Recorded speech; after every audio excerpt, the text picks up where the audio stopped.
자, 요거는 갈래 봐봐. 이 좀 특이하다. 어떤 성격이 있는 에세이라고? 논설문적 성격이 있는 에세이인데 에세이가 장수필이다. 근데 이런 걸 우리말로 하면 뭐라 하냐면 조금 무거운 내용이라서 중수필이라 불러. 됐니? 아, 하늘이 짱나 진짜. 근데 일본 가서 좀 안 좋은 거 사고 오기만 해봐라. 이거 내가 갖고 있다가 안 줍니까 그냥. 자, 어떻게 하면 사진을 잘 찍을 수 있을까? 카메라 기능을 숙지하고 조작법을 능숙하게 익히면 사진을 잘 찍을까? 상업 사진이나 기술적 완성도가 그 수준으로 통용되는 전문 영역이 몰라도 기술을 비법이라 생각하는 건 큰 착각이다. 기술에만 관심을 가지면 잘못된 습관으로 이어질 가능성이 높다. 사진을 잘 찍기 위해서는 기술보다 중요한 게 뭐? 임마 주장한 거 뭐? 기술적 지식의 행간을 메워줄 뭐랑 경험과 바라보아야 할 방향. 됐니? 다른 사람을 흉내내지 말고 자신만의 이야기를 풀어낼 줄 알아야 된다. 이래서 사진 잘 찍을 수 있다는 거지. 필자가 강조한 게 뭔지 봐라. 기술보다 이게 더 중요하다는 거다. 특별한 업적을 남긴 모든 사람은 평범한 일상의 소중함을 강조했다. 삶을 이루는 대부분의 시간은 반복되는 생활의 조각들로 이루어지지 않던가. 일상의 조각을 모아 붙여놓으면 커다란 벽화가 된다. 위대한 과학적 발견과 참된 아름다움의 표현 또한 숨겨진 일상의 비밀로 재창조한 업적들이다. 이 평범한 일상을 비범하게 만들어주는 소재가 뭘까? 바로 우리들 뭐다? 사람이다. 미국의 한 잡지에서 일반인을 대상으로 하여 어떤 사진을 가장 많이 찍는지 조사했다. 답은 사람이었다. 사람은 제일 많이 찍는 거지? 누구도 어디 가면 사람 많이 찍잖아. 다음 순위로 자연 풍경, 도시, 건물, 꽃 같은 개별적 관심사로 이어졌다. 물론 우리도 크게 다를 바 없다. 우리에게 사람보다 더 큰 관심사가 있을 수 있을까? 우리가 잘 찍었다 느끼는 사진도 결국 사람 사는 모습의 진솔함을 담은 사진이다. 이제까지 많은 사진을 찍어봤지만 끝내 질리지 않는 사진은 사람을 담은 작품이다. 갈등이 있지만 화해와 사랑으로 이겨내는 인간의 삶이야말로 사진으로 표현하고 싶은 가장 매력적 주제다. 좋은 사진이 주는 위안과 격려는 바로 인간에게서 비롯된다. 신문과 잡지에 등장하는 사진들을 유심히 봐라. 역시나 사람 사진이 대부분이다. 잡지 표지도 대부분 사람 얼굴이 차지한다. 인간이 주는 흡인력을 극대화하고 있다는 증거다. 신문 기사 속 인물 사진은 눈빛과 표정으로 미처 글로 옮기지 못한 내용을 전달하기도 하고 확신에 넘친 주장이 과장이었음을 단번에 알 수 있게 해주기도 한다. 사진에 찍힌 모습으로 내면의 본질을 읽어내는 일은 어렵지 않다. 사람은 제 모습과 유사한 사람에게 가장 흥미를 보인다고 한다. 사람을 찍은 사진은 단지 타인의 모습을 남기는 것에 그치지 않는다. 다른 사람들의 모습에서 자신의 현재를 발견하는 것이다. 어쩌면 사람을 찍는 일은 사진에 투영된 자아를 드러내고 싶은 욕망일지 모른다. 결국 다른 사람의 모습을 통해 자신의 이야기를 하려는 것이다. 그거는 체크해놔야지. 결국 뒤에 있는 문장. 다른 사람의 모습을 통해 자신의 이야기를 하려는 것. 또한 사람을 찍는다는 것은 뭐의 간절함? 그토록 많은 사람이 사진을 찍는 이유에 여기에 있다. 자신의 존재를 세상과 연결하고 싶은 속내를 드러내는 것이다. 자신이 보고 만났던 사람을 통해 더 많은 이야기를 나누고 싶어하는 것이다. 그래서 사람들은 누구나 찍지 못하는 인물사진, 이야기가 담겨있는 인물사진, 나만의 방식으로 표현하는 인물사진을 찍고 싶어한다. 사람을 찍은 사진은 세월을 초월하는 힘이 있다. 시간이 흐른 동안 온갖 기억들이 사진에 더딥혀져서 사진의 의미는 더 다양해지고 깊어진다. 사진에서 읽어낼 수 있는 내용과 감동이 끊임없이 샘솟기 때문이다. 이 사진 예쁘네 이거. 우리는 자신과 상관없는 다른 사람의 모습을 담은 사진에서 설명하기 어려운 공감대를 형성하기도 한다. 내가 찍은 소년의 모습에서 자신의 어린 시절 모습을 떠올린 것처럼 첫 키스에 떨리는 순간을 담은 연인의 사진, 스포츠 경기에 환호하는 사람들의 사진 등 인간사의 모든 드라마는 나에게도 일어났거나 일어날 개연성이 높다. 우리는 우리가 살고 있는 어제와 오늘이 크게 다르지 않다고 생각할지 모른다. 하지만 어제 겪었던 일들은 결코 오늘 다시 일어나지 않는다. 지하철 안은 늘 혼잡하지만 타고 있는 사람들은 다 새로운 사람들이지? 그렇기에 바로 지금 벌어지는 삶의 순간을 프레임 속에 고정한 사진의 강렬함은 인상적이다. 사진은 순간을 잘라낸 과거의 시간과 행동을 현재로 되돌려 놓는다. 이미 지나간 시간의 비밀을 다시 확인하는 놀라움은 크다. 미처 보지 못한 많은 것들이 사진 속에 여전히 선명하게 남아있기 때문이다. 이토록 매력적 소재인 인물을 사진가들이 놓칠 리 없다. 그래서 이를 아는 사진가들은 무엇보다 먼저 사람에 초점을 맞춘다. 겁내지 말고 사람을 찍어라. 사람이란 소재는 마르는 법이 없다. 그러니 사람들을 향해 카메라를 들어라. 그리고 사람에 대해 애정을 가지고 사진을 찍어라. 그러면 사진 속의 삶을 이어가는 수많은 인물은 끝없는 감동을 만들어갈 것이다. 그 일은 결국 자신이 살아있음을 확인하는 일이기도 하다. 한편 우리가 인물 사진만큼 많이 찍는 게 바로 풍경 사진이지. 사진 공모전 출품작 대부분도 풍경 사진으로 채워진다. 봄이면 꽃, 여름엔 바다, 가을이면 낙엽진 숲속, 겨울엔 눈 내린 산이 약속이 난 듯 동시에 올라온다. 1년 4개를 통틀어 꾸준히 등장하는 바닷가 일출 장면과 석양의 노을 풍경 또한 말할 것도 없다. 그런데 이상하게도 절경을 보고 감탄하며 사진을 찍어보아도 찍고 나면 비슷비슷하지. 근데 아무리 자연 풍경을 정밀한 묘사로 재현해도 실제 감동에는 미치지 못할 수밖에 없잖아. 애초에 눈앞에 펼쳐지는 입체적 공간의 느낌을 2차원 평면인 사진으로 표현한다는 것 자체가 불가능하기 때문에 어차피 실제 입체적 느낌을 살려낼 수 없다면 풍경 사진을 찍을 때 염두에 둬야 하는 것, 바로 풍경을 보는 자신의 인식과 프레임. 다시 말해 풍경이 재현이 아니라 뭐가 필요하다고? 해석이 필요하다. 방법은 분명해졌다. 풍경 사진은 더 많이 생각하고 자신의 해석을 다할 때 비로소 의미 있는 사진이 된다. 오른쪽 사진은 한 누리집 사진 공모전에 출품된 사진이다. 자, 바로 뒤에 보이네 사진. 골목길에 눈 오는 풍경이네. 이 사진을 보고 나는 도시와 그 속에 살고 있는 우리의 사람들에 대해 많은 생각을 하게 됐다. 도시의 모습은 하루가 다르게 변해간다. 익숙했던 풍경이 어느새 낯설게 변해버려 당혹스러움을 느끼는 순간이 한두 번 아니다. 혹은 서로 다른 동네인데 똑같은 모양의 건물이 들어서 같은 동네로 착각하기도 한다. 내가 있는 곳이 어디인지 분간되지 않는 획일화된 건물 사이를 걷다 보면 나도 모르게 울컥할 때가 있다. 사진 속 골목은 비교적 옛모습을 간직하고 있다. 골목에 한방눈이 내린다. 조그마한 크기의 눈발이 날리는 골목은 왠지 익숙하면서도 한편으로는 초현실적으로 느껴진다. 사면이 막힌 골목 저편에는 붉은 벽돌 건물이 성체처럼 굳건하게 버티고 있어 어쩐지 현실에 존재하지 않는 곳처럼 보이기 때문이다. 그만큼 사진 분위기는 독특하고 눈 내리는 순간이 실제감 있게 표현됐다.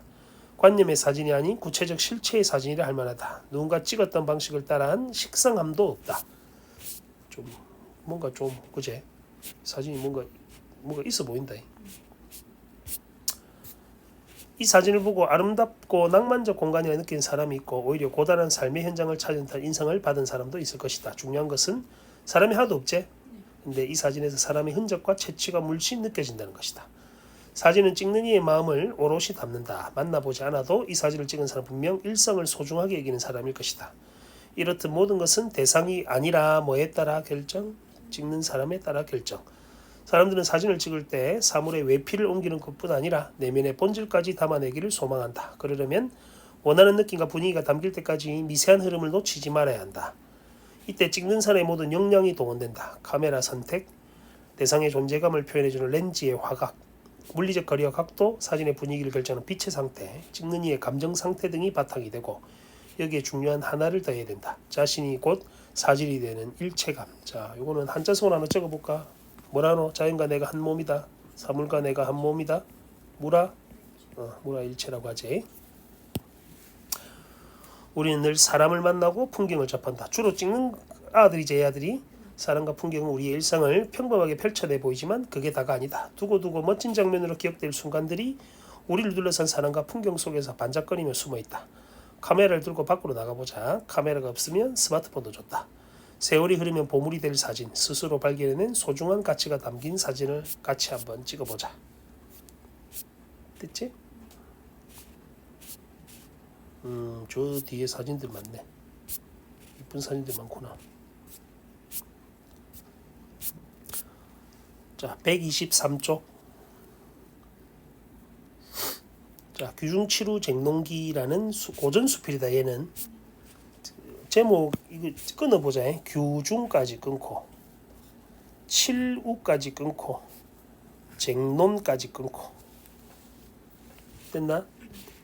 규중은 여자가 거처하는 방이다. 부인들의 방을 가리킨다.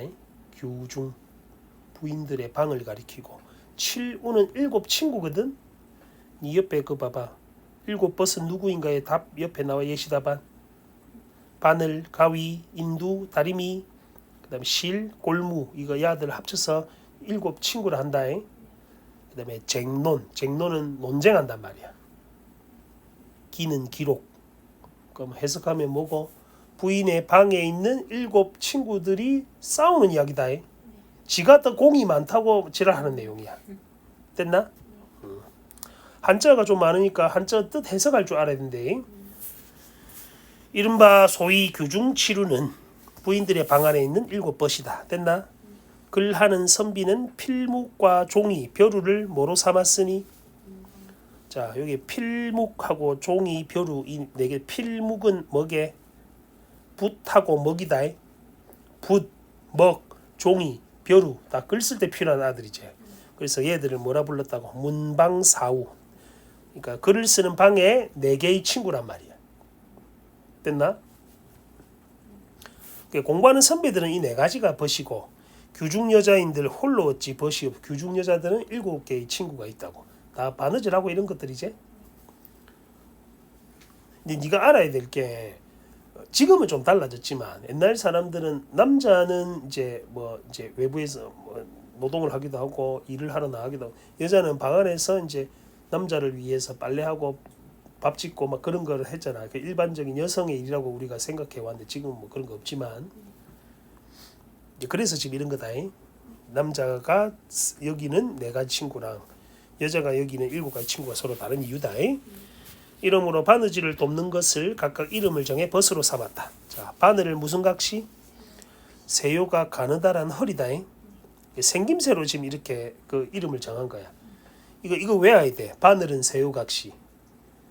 그다음에 자는 척부인. 자, 이거는 쓰임새에 따라서 사용된 거야. 자, 알제? 요 30cm 자. 자로 재야 돼, 가위가. 가위를 무슨 각시? 교두각시. 머리가 교차하고 있다고. 가위가 그렇게 생겼잖아. 인두를 무슨 부위? 인화부위. 뿔이 붙은 부위인 다리미를 울랑자. 울은 다리를 울자다 한자로. 시를 청홍흑백각시. 이건 색깔이제. 골무를 감투알미. 감투 쓴 것 같다고 해서. 골무는 아나? 뭐고? 너 해봤나? 가정시간에 이런 거? 니 시침 이런 거 할 줄 아나? 아니요. 뭐 했다며? 아니 못해요. 시침질 이런 거 못해? 네. 바르지 뭐라면 니 나중에 어쩔래? 다 맡길 거가. 그래야죠. 와씨. 요 옷 그러니까 옷을 보통 단이 짧으면 길면 옷을 수선하러 가야 되잖아. 네. 바느질 할 줄 알면 그냥 하면 되잖아. 한 맡길 때 그 돈 제법 드는데. 근데 엉성하게 하는 것보다는 전문가 그 아니 이거 잘하면 되지. 재봉틀 같은 걸 사면은. 괜찮은 거. 아이씨. 규중 부인들이 아침에 세수하고 머리를 빗고 나면 치루가 일제히 모여 함께 의논에 각각 맡은 소임을 끝까지 해냈다. 규중 부인들이 아침에 세수하고 빗질하고 난 다음에 이거하고 지금 뭐 바느질하고 했겠지. 하루는 치루가 모여 바느질에 공을 의논했다. 지가 더 많이 했다고. 첫 부인이 긴 허리. 첫 부인이 누구였노? 자다 자. 긴 허리를 재며 자랑하며 말했다. 여러 벗은 들어라. 나는 가는 명주 굵은 명주 흰못이 가는 배 아름다운 비단을 다 내어 펼쳐놓고 남녀 옷을 잴 때 마름질이란 말은 재고 자르는 거다. 길고 짧음 넓고 좁음 솜씨와 격식을 내가 아니면 어찌 자로 재야지 가능하잖아. 이게 지 자랑하는 거다. 이러므로 옷을 만드는 거는 내가 으뜸이다 하니까 교두각시가 두 다리를 빨리 놀리며 뭐고? 교두각시가 누구? 가위가 말한다. 척부이나 네가 아무리 마름질을 잘한들 내가 잘라내지 않으면 모양이 제대로 되겠나? 내 공과 내 덕인인 이 공만 자랑하지 마라. 세요각시 바늘이다에 가는 허리를 구부리며 날랜 부리를 돌리며 말했다. 두 친구의 말이 옳지 않다. 진주 10그릇이라도 깬 후에 구슬이란다. 재단을 두루 잘한다 하나 내가 아니면 어찌 옷을 짓겠노 그제? 잔누비 중누비 짧은 솔기 긴 옷을 이룸이 나의 날래고 빠름이 아니면 잘게 안고 굵게 박아 마음대로 하겠나? 자 네가 재고 가위 네가 빼낸다고 하나 내가 아니면은 바느질을 못하니까 너그 벗이 뭔 공이라고 자랑하노? 청홍흑백 각시 얼굴이 불그락 푸르락하며 화가 나서 말했다. 색깔이 이러니까 이제 불그락 푸르락 이런 표현을 쓴 거다. 시리제 바느라 네 공이 내 공이다 자랑하지 마라. 네가 아무리 착한 척 해나 하나 한솔기 반송이들 내가 아니면 어찌 성공하겠노? 자 근데 골무가 말한다. 웃고 나서 말했다. 각시인들 웬만히 자랑하소. 이 늙은이 머리부터 발끝까지 온몸으로 아가씨들 손뿌리가 아프지 않게 바느질을 도와드리니 옛말에 이르기를 달게 입이 될지언정 소의 뒤는 되지 말라고 하였으니. 한자 성어봐. 뭐라 돼 있노? 개가 무슨 개짝에? 구는 우는 후는 뒤후자제. 그렇게 외우면 된다. 쉽게 말하면 닭이 크나 소가 크나. 소가 크지만 닭의 앞이 되는 게 맞지. 소 똥구멍이 되면 안 된단 말이다. 정옥백가실은 새요 뒤를 따라다니며 무슨 일을 하시나. 실로 얼굴이 아깝다. 나는 매번 바늘 귀에 찔렸으니 어으나 낚아주기 두꺼워 견딜만해 아무 말도 안 한다. 이나 부인이 말했다. 이나 부인이 아까 누구였노? 인두다. 인두. 불로 지지는 거. 너가 싸우지 마라. 나도 잠깐 공을 말하겠다. 중노비 잔노비가 누구 때문에 저 가닥과 같이 고우며 한솔기와 반솔기가 내 아니면 어찌 풀로 붙인 듯 고우리요. 바느질에 재주가 없는 자가 들락날락해 바르지 못한 것도 나의 손바닥으로 한번 씻으면 잘못된 흔적을 감추어준다. 그러니 세요의 공이 나 때문에 광채가 나는 것이다. 그러니까 인두 불로 한번 지지면 다리면 흔적을 감춰줄 수 이제 구겨진 게 펴지겠지. 그러니까 또 있잖아 울랑자 누구 다림이다. 크나큰 입을 벌리고 너터너서 말했다. 이나야 너와 나는 맡은 일이 같다. 패는 거제 둘 다. 그러하나 인화는 바느질 뿐이다. 네가 하는 거는. 나는 천만 가지 옷에 참여하지 않는 곳이 없다. 얄미운 여자들은 하루 할 일도 열흘이나 한 곳에 뭉쳐놓고 살이 구깃구깃한 걸 나의 넓은 볼기로 한번 스치면 굵은 실이 낱낱이 펴지며 제도와 모양이 고와진다. 더욱 여름철을 만나면 손님이 많아 하루도 한가하지 못하는데 의복이 내가 아니면 어찌 고와지겠노. 더욱 빨래한 여자들이 게을러 풀목에 널어두고 잠만 자며 부딪혀 말린 걸 나의 넓은 볼기가 아니면 어찌 고우며 세상 남녀들이 어찌 구김살 없는 걸 입으리요. 이러므로 옷을 만드는 공이 내가 제일이다. 다 지자랑하고 있지. 인자 누구 나오노? 교중 부인이 나온다. 너 그 공으로 의복을 만드나 그 공이 사람이 쓰기에 있으니 어찌 치루의 공이라 하리요. 누구 다 내가 움직여서 쓰는 것들인데 하고 치루를 밀치고 베개를 둬도 깊이 잠이 들었다. 뭐라 하고 자제. 첫 부인이 탄식하며 말했다. 매정한 게 사람이고 공 모르는 게 여자다. 의복 옷감을 자를 때는 먼저 찾고 이루어내면 지공이란다. 게으른 종의 잠을 깨우는 막대는 내가 아니면 못 칠 줄로 알고 내 허리 부러지는 것도 모르니 어찌 야속하고 화나지 않으려. 이 무슨 말인지 아나? 게으른 종의 잠을 깨우는 막대는 내가 아니면 못 칠 줄로 알고. 옛날에 게으른 종을 잠 깨울 때 이걸로 막대기로 안 때리고 옆에 있는 게 자잖아. 자로 때리고 그랬거든. 누구는 내를 그렇게 쓰면서 그래서 내가 화가 난다 이 말이다. 교도각시 이어 말했다. 가위가 네 말이 옳다. 옷을 마른지에 빼낼 때는 내 아니면 못하지만 잘 드니 안 드니 하면 내 던진다. 그러니까 가위도 잘 안 되면 던지보고 두 다리를 각각 잡아 흔들 때는 불쾌하고 노여운 것을 어찌 측정하리요. 세우각시 한숨 짓고 말했다. 바늘 너는 물론이고 나 역시 일찍이 무슨 일로 사람 손에 보채이며 요망하고 간악한 말을 듣는가. 뼈에 사무치게 원한이 맺힌다. 옆에 밑에 한자성어 있지. 깍골통안을 다른 말로 모르나? 백골통안이라고도 한다. 같은 말이다. 뼈에 한이 새겨진다 이 말이야. 백골통안. 나의 약한 허리 휘두르며 날랜불이 돌려 힘껏 바느질 돕는 줄 모르고 마음에 맞지 않으면 나의 허리를 부러뜨려 화로에 넣으니. 바늘질 할 때 바늘 많이 뿌아지거든. 아나? 잘 몰라? 바느질 할 때 바늘이 이게 얇잖아. 얇으니까 바느질을 계속 하다 보면은 애가 이제 구부러지거나 뿌아질 때가 있어. 그럼 뭐 어떻게 되노? 이거 버려야 될까 이거? 그 말이 돼. 어찌 통탄하고 원통하지 않으리요. 사람과는 극한 원수지만 갚을 길이 없어. 이따가 손톱 밑을 찔러 피를 내 원한을 풀면 좀 시원하다. 그러나 간사하고 흉악한 깜토할미 때문에 안 되겠지? 더욱 애달프고 못 견딘다. 인화가 눈물지어 말했다. 그대는 아프다 어떻다 하지만 나는 무슨 죄로 불에 달구어지는 형벌을 받아. 이거는 인화는 인두니까 그지? 붉은 불기운에 낯을 지지고 굳은 것을 깨뜨는 일을 나에게 다 시키니. 호두 깰 때 이걸로 쓰는 거야.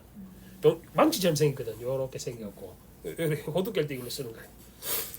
설고 개놓기는 청량하지 못하겠다. 다림이 두려워 근심하며 말했다. 그대와 하는 일이 같고 욕되기는 마찬가지다. 모든 옷을 문지르고 목을 잡아 몹시 흔들어서 다림이 이제 흔드는 걸 그렇게 표현한 거지. 까불며 우겹다짐을 누르니 황천이 덮치는 듯 심신이 아득게 나의 목이 따로 떨어질 때가 몇 번인지 알리오. 치루가 이렇게 이야기를 주고받으며 단시간이 자던 여자가 문득 깨어나 치루에게 말했다. 실은 어찌 내보고 뭐라 하노. 감투할미가 머리를 조아려 사죄하기만 했다. 감투할미 혼자 말 안 했지. 젊은 것들이 망명되게 헤아림이 없어 만족하지 못합니다. 저희가 재주가 있으나 공이 많음을 자랑해 하여 원망스러운 말을 하니 마땅히 곤장을 쳐야 합니다. 그러나 평소 깊은 점과 저희의 조그만 공을 생각해 용서하시면 옳을 겁니다. 여자가 답했다. 할미 말을 쫓아서 용서하겠다. 내 손뿌리 성함이 할미 공인이 꽤 차고 다니면 은혜를 잊지 않겠다. 비단 주머니를 지어 그 가운데 넣어 몸에 지녀 서로 떠나지 아니하겠다. 할미는 머리를 조여 인사를 하고 여러 것은 부끄러움이 물러났다. 그럼 여기 있는 감투 할미는 어떤 사람이고 아첨하는 놈이지. 그래서 감투 할미의 그 6번째 줄부터 9번째 줄 대사 있지? 그거를 한자성으로 이래 부른다.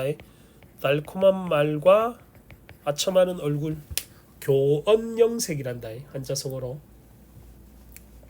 됐니?